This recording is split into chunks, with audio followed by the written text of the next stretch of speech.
It hasn't gone live yet.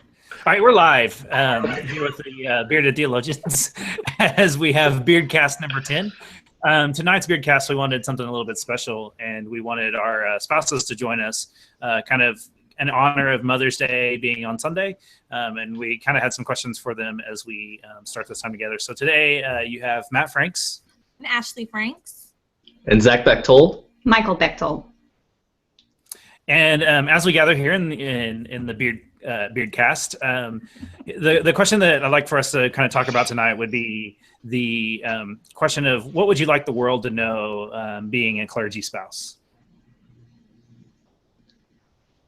You want me to start again? Yes. The biggest thing I think that's important for churches to know is that we exist, that we're in this ministry as well. Our lives are uprooted every time we move, and we have to leave our jobs and our friends and our families and start fresh, just like our spouses do.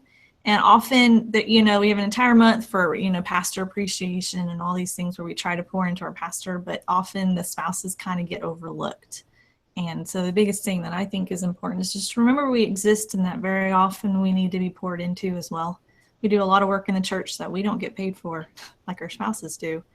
But we could use the encouragement as much as they need it as well. I would also add that it isn't our job. The church isn't our sole job or our sole responsibility. It's not even number one or two or three sometimes. And we have families that we have to take care of. We have our husbands that we need to take care of. And that's our main role, or, for most of us. And so that comes first rather than a lot of the church stuff. Yes. Yeah, just because there's going to be a big meal does not necessarily mean you have to cook half of it.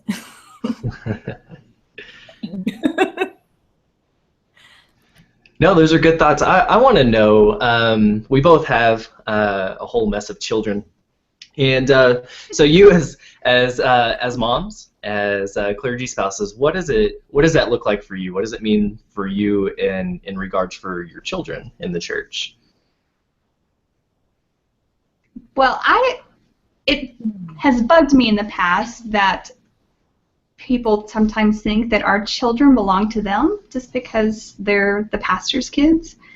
And they're just kids like anybody else. They don't need to be touched on all the time. They don't need to have people in their faces all the time. That they have their own personalities. They're shy. They're outgoing. I mean, whatever their personalities are, they're not tailor-made to be a preacher kid from day one. And so to give them their space and let them just be a kid rather than try to make them what you think they should be. And I think it's important too, because I think you have such bad reps behind the name pastor's kid or PK. You kind of think those are the wild kids that go off and do everything crazy and then they reject church and all these kind of things. And I think one of the main reasons is because for so long, church was a horrible place for them. They were required to act a certain way because of their parent who was the pastor. They had to do things certain ways and they were not allowed to just be themselves. And I think that what's most important is if we just let them be themselves, if we let them be a part of church how they would naturally, and any other kid in the church would naturally be a part of church, without putting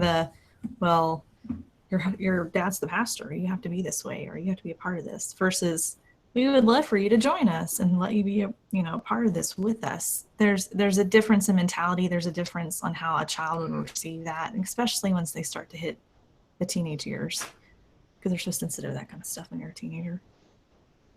And also, too, when we were kids, we all kind of had to search for ourselves. We had to answer questions for ourselves. We weren't born knowing exactly how we believed on everything. And we're raising our kids to be United Methodist, but that doesn't mean that that's going to be the way that they want to continue on with their lives. They need to have time and opportunity to kind of figure out for themselves what they believe and what roles they want to have in the church and in their future. Just like any other child in the church, to me, I think some churches have put a lot of, responsibility and a lot of pressure on pastors' kids when they should be treated just as any other child in that church should be treated. we want to encourage them and we want to teach them and show them ways, but we want to give them the ability to do it themselves, and freedom behind it versus it being enforced. And I think then they'll be less likely to want to reject it once they do get older and have the stronger opinions on their own. So if there's if you could go back in time to when you all first started out in the ministry with your spouses, if there's one thing you could tell yourself now, what would be that one thing you would tell yourself as you were starting out on this journey together? Well, Zach and I, when we got married, we weren't doing ministry, and so this has been kind of something I've had to wrap my mind around. It's not something I chose. It's not something I went into knowingly that we were going to be, working in the church for the rest of our lives. It wasn't the game. I married a guy who was a business guy. He was a salesman. And so, I've had to have some heart-to-hearts with Zach and hearts-to-hearts with Jesus that this is the path we're going to go. So I could go back in time. I would probably give myself a little bit of warning that this is what's going to happen, and just go with it. Just don't try to dig your heels in too much. To just let it happen. I don't even know what I would do. That's what's bad. I don't know. Probably just that, in ministry, you're going to have things that work and you're going to have things that don't work. I remember when we first went out to our first appointment, I remember being just so excited and so gung-ho, we're going to just do so great. And then within 6 months, kind of having that fire just totally put out on me and having to figure out how to, keep that kind of energy, but realize that they're going to have disappointments and things that you try may not work, and that's okay. It's trying them and then changing him and revamping him. That ministry is something that's always changing, and it's never one way is the perfect way. Probably would have helped me in the beginning.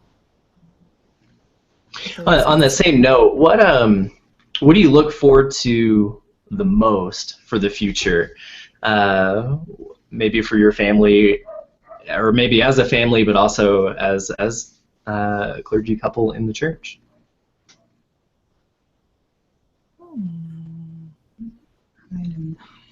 No? I really don't. You're giving us. I haven't thought about this.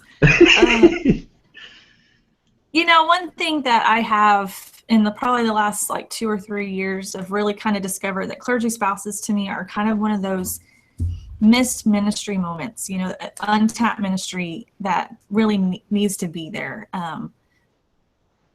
Like I said, we're usually the forgotten one, the one that's to the side of the pastor, whoever, and we need that support. And sometimes it's hard to get that support within your church because they don't fully understand. They don't live that lifestyle of moving like we do. And my hope for the future is to find a better way, at least for me within Oklahoma, in our Oklahoma conference, to minister better to clergy spouses.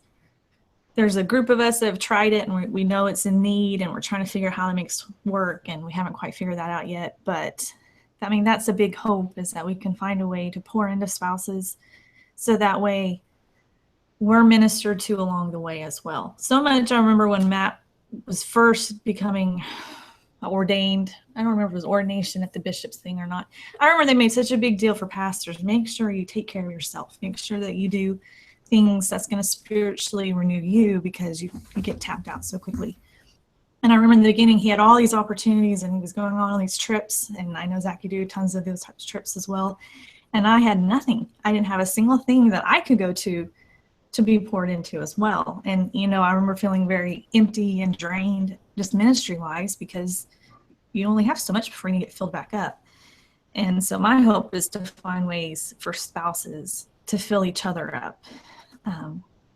So that way we can be a better equipped to do ministry with our spouses. Yeah. I mean, just going off of what you said, I've gotten some great advice from some pastors' wives just in the past few years since we've really begun this new journey of ours. And I would love to get to the point where I felt like I could pass on advice to other young pastors' wives, or even some that have been in it in a while but have been struggling. I'm not there yet, but that's my hope, is that one day I'll have gleaned enough wisdom that I can share it with others. Awesome. Well, actually, Michael, thank you guys for joining us for the special Mother's Day Beardcast. And all of you out there listening along, we thank you for your support. Thank you for listening to us. We'd love for you to pick up some of our new beard balm. Be looking out for that on the website. Pick up a coffee cup, stickers, shirts, all those types of things help us do this more, maybe not better, but more. So we appreciate your support. It really keeps us out of trouble with our spouses, so we can do this for fun. That's right. So we thank you all for listening, and tune in for the next Beardcast next week.